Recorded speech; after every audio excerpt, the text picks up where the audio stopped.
How's it going, everyone? Welcome back.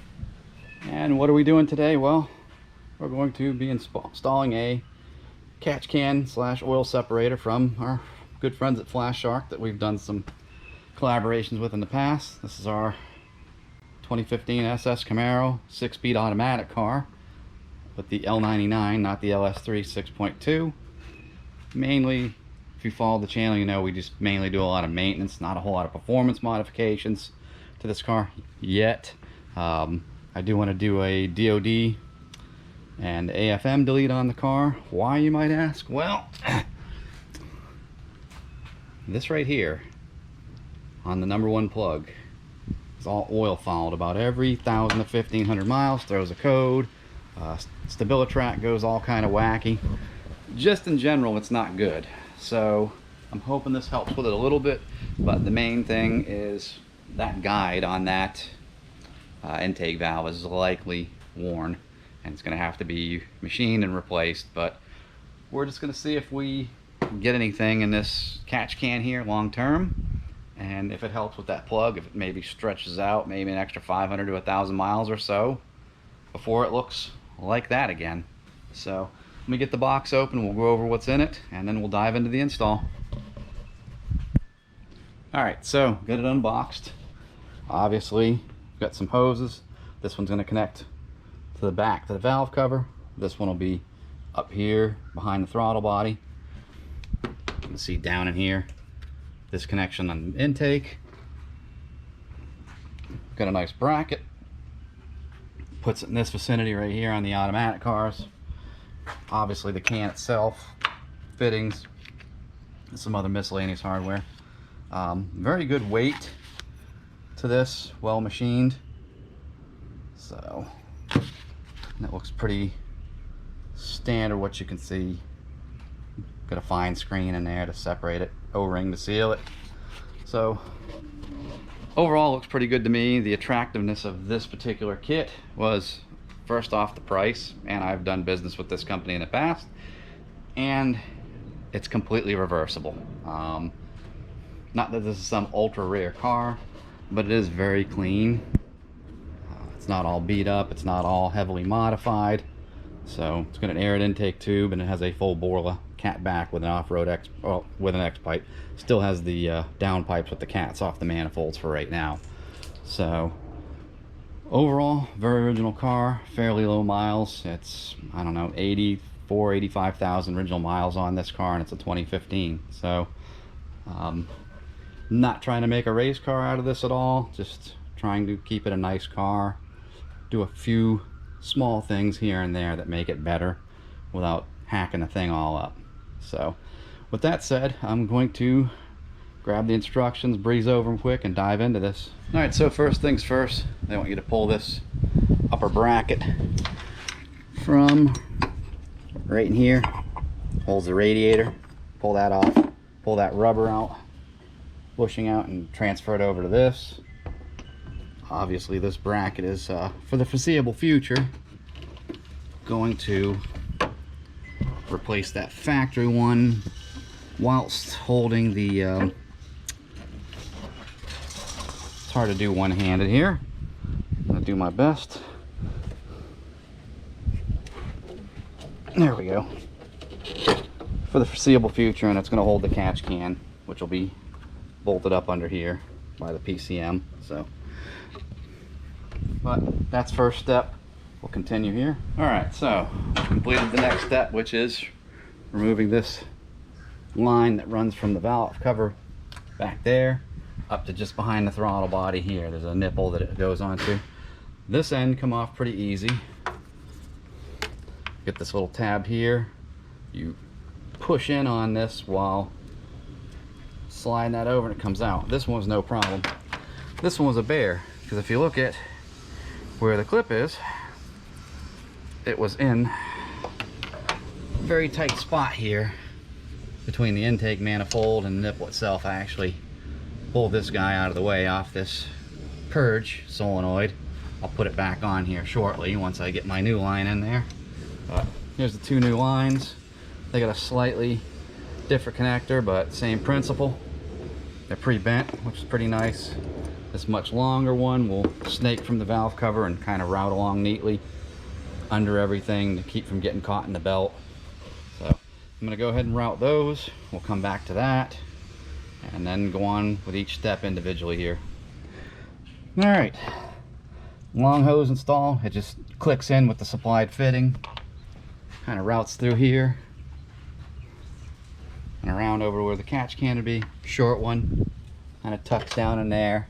Same thing, clicks on. I've put the evap line and this other one from the other side of that purge canister back on. It was just easier to kind of pull both of them out of the way to gain access down in there, is why I did that. The next step after you do that, bear with me folks, doing this one-handed for the most part. It is a bit windy out here. Is to install the catch can on the bracket, and then it says then attach the fittings. I'm going to do the fittings first because I think it'll be a little easier to handle outside here and get them good and tight before I stick them on. So I'll do that. I'll get the can on. I'll show you which hose goes where per their instructions, and then obviously we will start the car and make sure we don't have any codes or anything like that.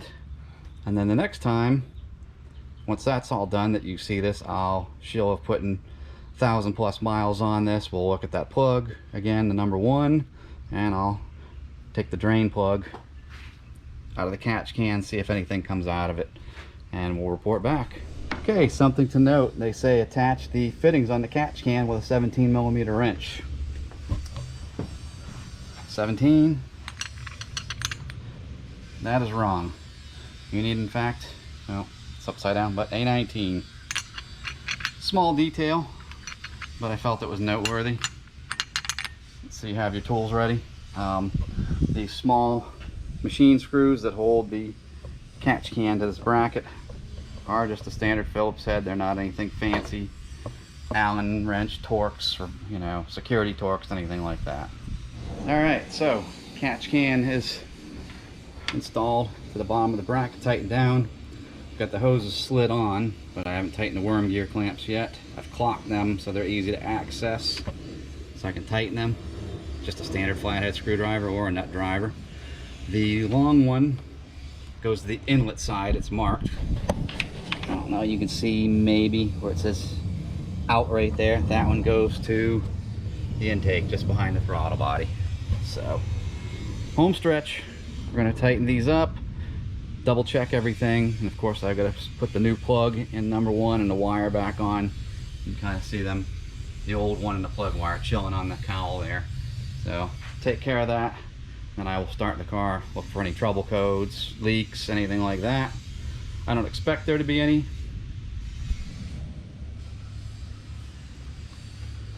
Well, as you can see, for the price point, it is a very nice fit and finish. Like I said, I really appreciate being able to reverse it because nothing was cut.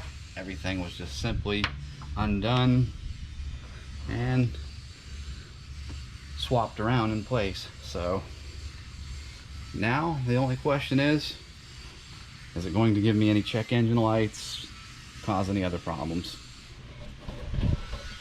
Ready to hear this beast start? I say that jokingly. All right, folks, the moment of truth.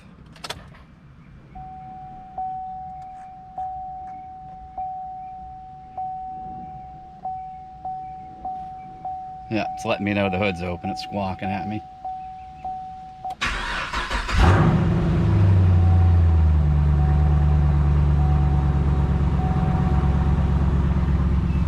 So far, we're good. It just wants me to put my seatbelt on and close the hood. We're good. Everything seems good under here. No vacuum leaks of any sort around there that I can feel.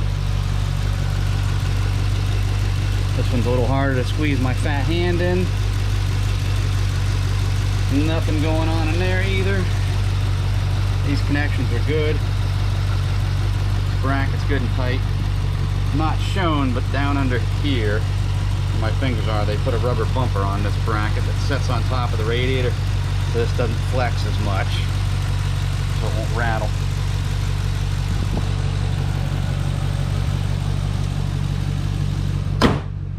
That's pretty much a wrap. Only thing left to do now is give this thing a bath, because that's pretty mild. We've been keeping after it, but it's love bug season. If you don't know what that is, Google it. It's a real joy. At any rate, I appreciate y'all watching. Like, share, subscribe, all the good stuff. There will be a link to this product in the description if you want to grab one for yourself. Also, I'm getting ahead of myself here before the very end of this. The next time you'll see this in the next frame here, we'll put 1,000+ miles on this car, and I'll open the drain on it to show you what's going on with it. And I'll also be checking the #1 plug that I just replaced to see if it slowed that down or not. So, as I just said, you're about to see those results. Alright, so it's been several weeks and about 1,500 miles since I installed the catch can. Let me just open it for the first time and focus. Maybe get out in the light a little bit. It's doing its job. Unfortunately, we are still fouling this #1 plug. This car has DOD on it, being a 6-speed automatic 2015 SS. So I would say it seemed like it took a little bit longer than normal to foul that plug, so it did help, but it did not eliminate the whole problem. Alright, so it's all back together. Wipe this out. I know it was, notice it was leaking actually. See, it's leaving some little puddles right there. That was the drain plug on the bottom. It was tight where it didn't fall out, but it could have went a little bit more, and I put some Teflon tape on it, so that should remedy that. Put a new spark plug in. That's going to be temporary, obviously, because of the wonderful DOD that GM put in these engines. So this won't cure that, but it's obviously a good oil separator. It was doing its job. So this car has a little over 89, almost 89,500 miles on it. It's not a super high mile car, obviously. It's actually really low for the year. So yeah, good purchase. Way less than the name brands, and I'm gonna go out on a limb and say potentially they come out of the same factory. So at any rate, link will be in the description and in the first comment.